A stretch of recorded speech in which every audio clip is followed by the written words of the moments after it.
Revolutionary Wrestling Podcast with a very, very special edition of our review of the live experience of WWE coming to the Omaha CenturyLink Center. We got to be treated to 2 dark matches, a Smackdown Live, and a 205 Live. I am your King of Extreme, Phil KOE, joined by my indomitable broadcast partner, the reigning, defending Revolutionary Wrestling Podcast champion, Tony G. How we doing, folks? Well, we just got done watching a day or two ago a wonderful live performance from WWE. I think we should give kind of a cap of the whole experience coming in. So if you've never been to a live event, this is kind of what you can experience. Expect to see. SmackDown's a bit of a different animal than a Raw. Yeah, when we got into the arena, the thing I noticed is the merchandise stands were so busy, neither of us even had a chance to even get any merchandise. It was... You could walk up to the side, take a gander, but you had to go look about 100 foot back to see the end of the line. Yeah, so neither of us even had a chance to pick up a t-shirt because it was that busy of a show. But so if you want a shirt, look on Amazon. Yeah. CenturyLink Center did a great job with everybody there, got us right to our seats right away. Yep. Wonderful show. We got a great dark match with Sin Cara versus... Almas. Yeah, Sin Cara versus Almas. Really good match, and I was shocked to see I guess you'd call it a tilt-a-whirl pile driver. I haven't seen any pile drivers in a long time. Flippy, twirly, so pile drivery. Really, actually a very good match, and we're not going to give star ratings because it's not fair to give star ratings to a show that you were at live. It's not. You know, we're going to be giving too many 4 and 4.5 star ratings because we were there live enjoying it. Sin Cara and Almas have, I think, had a history outside of the company, so they had a good chemistry. Yep. That was a really good match. It was a good opener that unfortunately folks at home didn't get to see, but got the live crowd kind of primed. Yep, good primer. Now, me personally, as a wrestling fan from 1997, 98, 99 at least, Kane was about my favorite wrestler in the entire universe. And I had never got to see him live, ever. And I was like, oh God, I just want to see Kane live. And then when I found out he was going to be in the main event, I flipped my wig. When they opened the show with Kane coming out, I'm like, come on, WWE, you had me at hello. I mean, come on, what else do you want from me? And so then Daniel Bryan came out, did the yes thing. I mean, we were all having a great time with that. That's not something that is town to town. That is universal. That is everywhere you go. Everywhere Daniel Bryan is, it is just instantaneous, and it is the entire all place. The kids in our area were all down with the yes chant thing. They were all doing it. So it's even more impressive in person. Like, it looks cool on TV. Yeah, when you're there, very impressive in person. It's just so infectious. You just have to do it. So their promo is actually pretty entertaining. Back and forth. They touched on the whole 5 years ago Team Hell No history package. I like that they didn't just pretend like none of that ever happened, like you get so often in wrestling. Because as a fan, you have to, we just pretend that never happened. No, they touched on it. It was nice. And it was kind of, and Daniel Bryan's great, and Kane has amazing comedic timing. Never thought I'd say that. Oh gosh, his delivery in the opening promo was so much fun, just because. As people who watched him in 1997, you remember him being Big Red Michael Myers, yet here he is, giving a heartfelt, sincere, now, Daniel, I think what we're really trying to say, it was just a beautiful comedy segment, because he can do both. He's just seasoned, he's experienced, and he's still got that. Yeah, I loved every minute of that. Usos came out, actually got a pretty good reaction. Yeah. Like, I mean, the Usos they finally found their nice niche. They've come into their own in the last year and a half, I'd say, and they're up there. Like, if need be, either one of them could do a really good singles run. In my personal opinion, I know a lot of people don't see that, but I think Jimmy or Jay, either one of them, if given the opportunity to have a hell of a singles run. But that's not here nor there. That night, they had a pretty good promo, and I liked you got a title shot for hugging.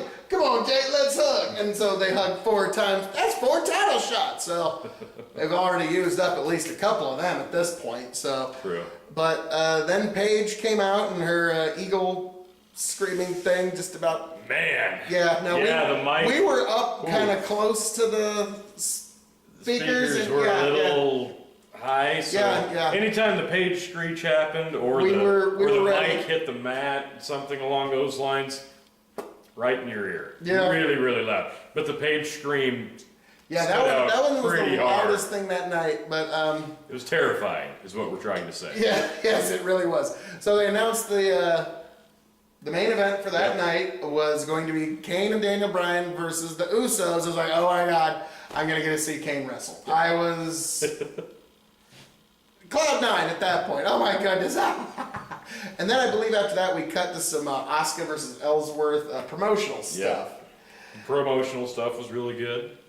Oh god, yeah, I loved Asuka was pretty basic, like I'm gonna, man or woman, whatever, they're not ready for Asuka. Ellsworth, stuff, good stuff. Like if it was anyone else other than Ellsworth, this gimmick this whole program wouldn't work. No. But Ellsworth would be like, I'm the man, and just like his little tiny, just like little, like buggy whip arms, and it's just, it was He's great. working out. Stuff. So what was the next match after that?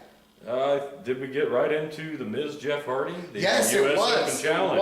It was the U.S. Open Challenge. Before we had Jeff Hardy with like a weird turnaround, and then he came around with like an American flag, or like at least a red, white, and blue montage face paint, which I can dig that. Fine, that's good. I like that. Then he's got the U.S. title, so it makes sense. He comes out, his music hits, he gets a good pop. He gets one of the bigger pops that night. A good pop. Jeff Hardy to this day. Fair. There's a reason they put the U.S. title on him. He's one of the biggest stars on the roster to this day. But then we get no segue, Miz's music Bam! hits. Miz! We're on cloud nine at that point because who doesn't want to see the Miz live? It's awesome. To coin a phrase. He came to play. Unfortunately, he did not come to win. He came to play, did not come to win. That's No, exactly. he did not. But Great it was, match, though. Yes, Damn, it was good. it was actually really. The man gets more out of a figure four leg lock than I've ever seen anyone in my life. He actually had us convinced he was thinking about tapping out to the rollover. That was great. It was great. Yeah. So again, not going to be fair for us to give it a rating. No, but he had some classic heel work in and out of the ring. He hits his moves, and it's still you still felt like there's a chance he could win this match. You knew he wasn't going to win the match. Yeah. But you still almost felt like, hey, this could happen and we could see it live.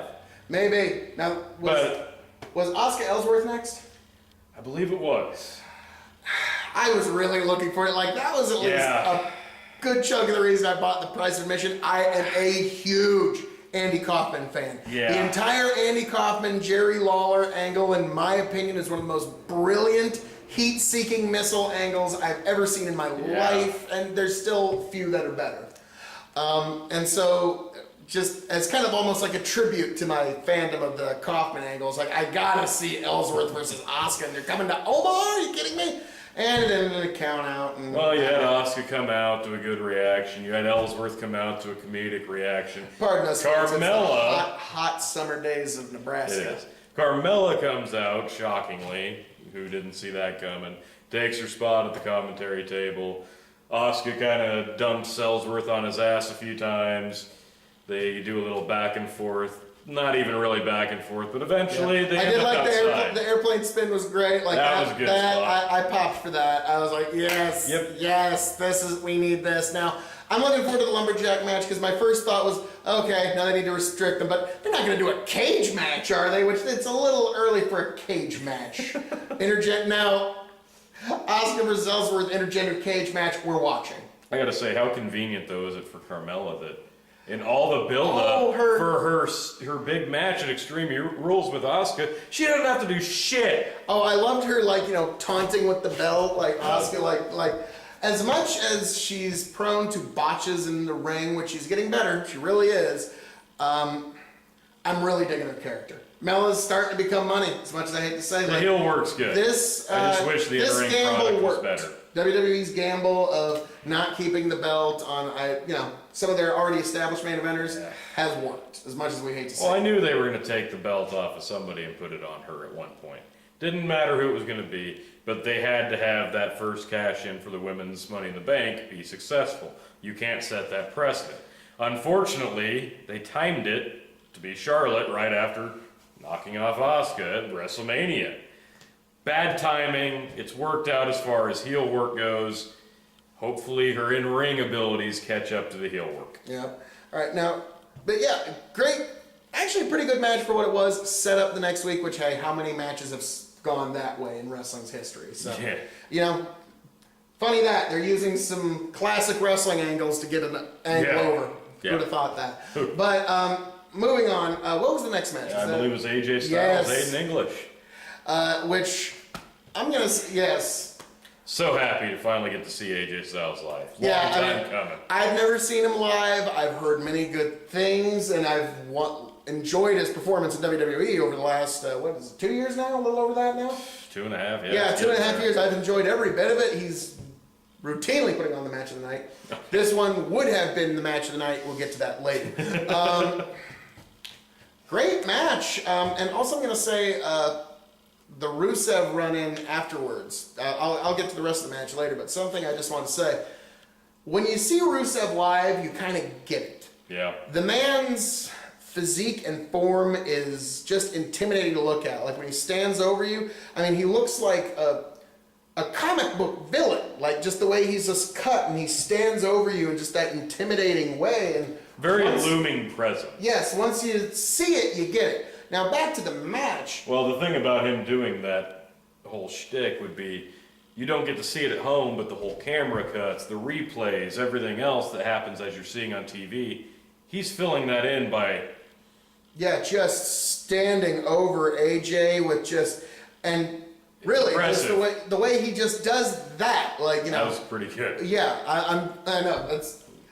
The fact that we're glowing over a standover, like, yeah, once you see him live, you'll get it. There you go. The match itself was actually pretty good. Aiden, he's still crisping up a little bit. He's got, rough around a few edges. My one big downgrade But, on that hey. match would be the fact that AJ didn't get to hit a phenomenal forearm. I know, but he's getting his calf crusher over, so, I mean, he's not going to be able to throw phenomenal AJ Styles forearms. won. I got to see it live. I can't. Like, he's not going to be able to throw, hopefully, he's not throwing phenomenal forearms when he's collecting his Hall of Fame ring. So he's got to have another finisher on the back burner at that point. Yeah. So, Yeah. but yeah, AJ did a phenomenal match. The crowd was split between AJ Styles, Rusev Day, and my buddy Tony here was chanting, AJ Styles. while I was chanting, Rusev Day! And so it was interesting. The crowd was split, I'd say about 60-40 AJ's favor. Roughly. Maybe 35-65 if you want to get technical, but it looked about 60-40. Yeah. But yeah, just great match all in all. It was good. We're moving on. What was the next? It was the Peyton Royce. Yeah, Peyton Royce versus Becky Lynch. You got a small segment beforehand, nothing spectacular. The Iconics are good on the mic. It wasn't iconic, unfortunately. I'm a bigger fan Oh, of I Peyton have to. Royce than I am of Billy Kay, so I was glad that we got Peyton Royce in the ring. The one big spot of the match, Becky was up on the top turnbuckle. Peyton did like a spinning head kick, caught her in the side of the head, and then did a awkward torture rack Samoan drop flipping thing. Yeah, it was that a really was good cool. spot. I liked that. I Really liked good that. spot. I like Peyton Royce. Yep, she's I gonna be really something do. someday. I wish her ring attire was a little better than like Now is- default setting. Yeah, now is Becky's time. Is just why she got the submission. Sure. Becky's finally in line for the push that she's been waiting for Yeah. for a very, very long time. Let's hope. Yeah, we hope. But yeah, that's why Becky got the W with the armbar, I believe, wasn't it? Yep, the Yeah. disarmer. Yep. Yep. Yeah, sorry. But yeah, she ended up getting the W with a disarmer. Great match. The Iconics, both of them, I like their gimmick. I really like I see more of their promos than I see their Right, matches. right. And I just like the whole just such utter arrogance. Like, who the hell are these two? Like, why are you talking like you're just the greatest things since sliced bread? And I like that. That's what The Rock did to get Yeah. himself over. It's like, who the heck is this guy? What, like, the millions and millions. But guess what? Now it's true. So, Yeah. keep at it, girls. Yeah. So, yeah, great match on that part. Then are we getting to... Well, I think we may have missed the segment where the placement on the card, anyway, the New Day pancake. Oh, God, how could we forget? The first annual July 3rd And we're going pancake to... contest. The July 3rd. And we're going to have to wait a full 10 years for the second annual July 3rd. Hopefully in 10 years they'll have it in Omaha again, and this one will get to be finished, because this one, unfortunately, did not have a conclusion because Sanity came out. Great segment. The whole crowd's, New Day entrance. Like, that was probably one of the bigger parts of the show, just the New Day's entrance. Yep. So that tells you about how good they are. That's how much the crowd loves them. And all the kids were into it. Red, white, and blue pancakes. Great stuff. That was great. We love the silly scoreboard on the Titantron. And a question that all of the internet needs to know, which we still didn't get an answer to, despite him being on camera. Who is Byron Saxton? Well, Tuesday he was the carnival worker for the pancake. Yeah. That's who Byron Saxton was Tuesday. Shout out. But but that was interesting. Sandy came out, did the whole run-in, and no, it wasn't even a run-in. They played the music. They looked towards the ramp. They didn't come out. All of a sudden, the lights hit. There they are, smacking the New Day down. Nice table spot by Eric Young, dropping the bow through the table on Xavier. Good spot. Love to see EY. I'd never gotten to see EY live, so that was cool for me. Yeah.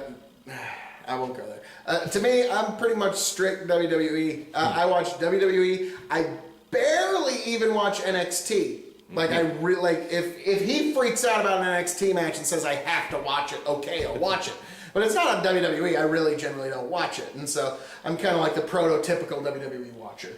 Well, if Eric Young comes into his own on the main roster, I think you're really going to enjoy him, because he's got a hell of a presence. I like everything he's doing. And he's a great in-ring worker, so everything I've seen, really can't go wrong I'm with starting him. to get over Sanity.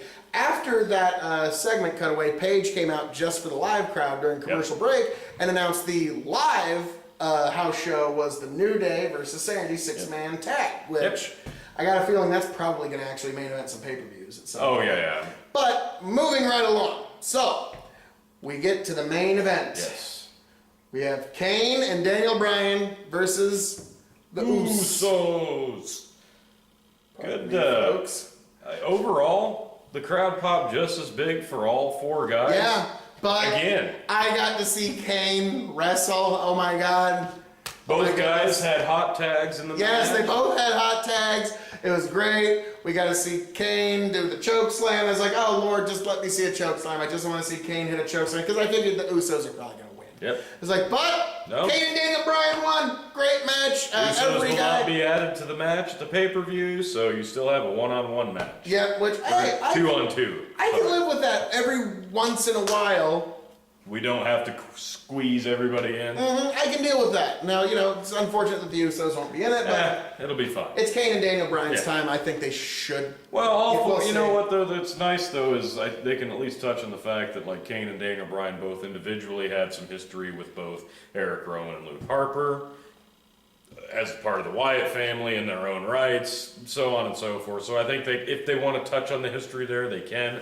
That'll be fun to see. After the match, they did have the Bludgeon Brothers come out and kind of just loom on the entranceway a bit. Yeah, that was kind of weird, but it's just you got to have a takeoff. Well, that was mostly for the cutaways on the camera. Bludgeon. You really get to see how the show works and how people roll out of the ring, kind of slink up. Yeah, that's kind of neat to see.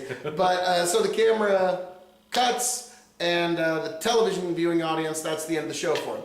They go straight to 205 Live for us here live. Some folks started leaving, but not too many. A lot of folks started leaving. A lot of folks started leaving the way they booked the first match. TJ Perkins versus, what was his name? Noam Dar. Noam Dar. Yes. Which should have been a way better match. It was a minute squash match where a guy hits his finish, and that's it. And that's TJ Perkins' heel work on the mic lasted that was great. 5 times as long as the his match. promo work was actually some of the best heel promo work of the night. Yeah. As much that's kind of weird but everyone else is like just trying to be faces now. He crapped all over the city. He crapped all over the opponent, his bosses. Classic heel work. Just great. Yep. Unfortunately, the match was shit. terrible, and then you just saw a lot of people get up and leave. Because, there were people. Why are we going to take this show seriously if you're not going to? There you go. Which unfortunately, those folks should have stuck around because they should have. Yes. Then the next match. The ones that didn't leave after that left after the Tozawa versus I can't even remember the other guy's match. He had pink tights on. Yep. there we go. It was an okay match. It wasn't much longer though. Maybe. And this new guy, maybe 3 minutes. Leon, tops. whatever his name, came out and he Yeah. stood on the commentary table and he cut a promo. And you know what? To the folks watching on 205 Live, probably didn't seem all that impressive. No. But to us live watching it, that was really interesting. He's standing on the commentary table cutting a promo to Tozawa, and it was a very good visual for the live audience. Yeah. So, like for WWE, for house shows, I'd recommend that visual. Good crowd work for the crowd that remained. I know they're waiting for my show prep advice to know what to do. So, I mean, let's just get. But yeah, great promo by that guy. I can't remember. God, I'm terrible. I can't remember. Okay match. It wasn't anything special. If I see him on TV again, I'll stick around. You'll notice it. Yeah. The main event for 205 Live. Wow. Mustafa Ali versus Buddy Murphy. Yes. Wow. Match of the night. Easily. Wow. Like hit all they flew No through DQ the air, match. went through tried to go through tables, a Spanish fly that didn't Well, the thing go that through annoyed me table. about the match was they, not about them per se, but they used the ring steps very, very well. They even brought the base step into the ring, used it as a bit of a step ladder off the top rope, huge superplex. Yeah, biggest superplex of the night. Using it, and the crowd at one point started chanting, "Stop using the steps," or some form of that, because they wanted to see a table Yeah, spot. we want We get it. tables. Fine. But what they were doing with it was Yeah, damn fine work. Yeah, if you're on the network, I recommend you check out the Omaha, Nebraska 205 Yes. Live from the 3rd of July because the main event was. They did finally use the table, the announce table. Yeah. One of them was on the barricade. I think it was Buddy Murphy was standing on the barricade. Mustafa jumps up, hits a Spanish fly, flips off of that. They bounce off of the announce table. It doesn't break. That couldn't have tickled. So they finally get back in the ring. They use the steps a little bit more, and then huge Mustafa tornado DDT. Well, first Mustafa got hung up on the ropes. Murphy hits him with about 4 or 5 knees. Yeah. You think it's it's done. No, big flying tornado DDT Off the steps into the ring, just wow. 1, 2, and the big old trace, and Mustafa gets the W.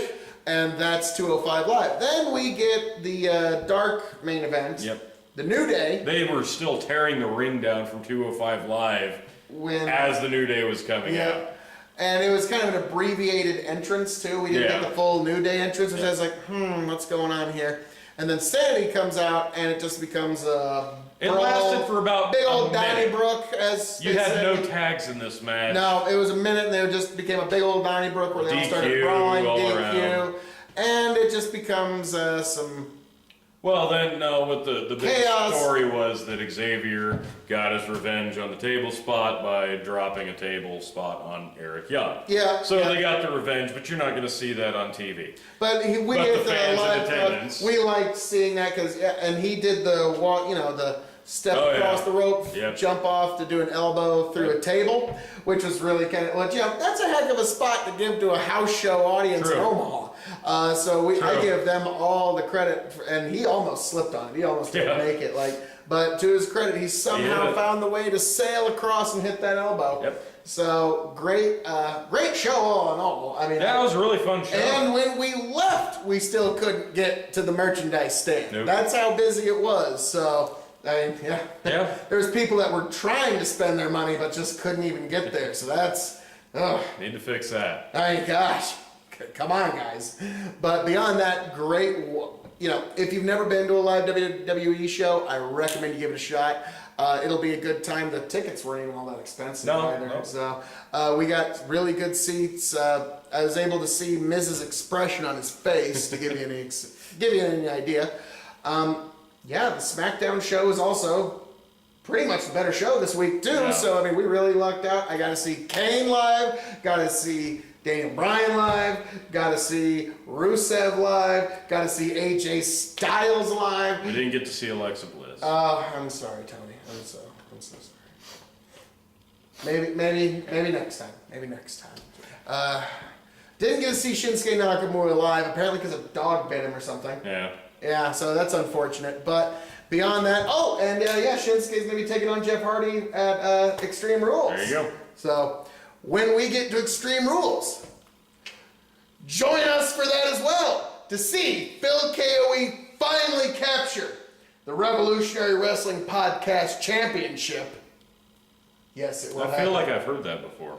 I was just warming up, just getting ready for it. Keep warming. But join us for first our predictions and then the recap of Extreme Rules, where I, your King of Extreme, Phil KOE, will finally become the Revolutionary Wrestling Podcast Champion, and Tony G will now hold the title of former champion. Right. So join us for Extreme Rules.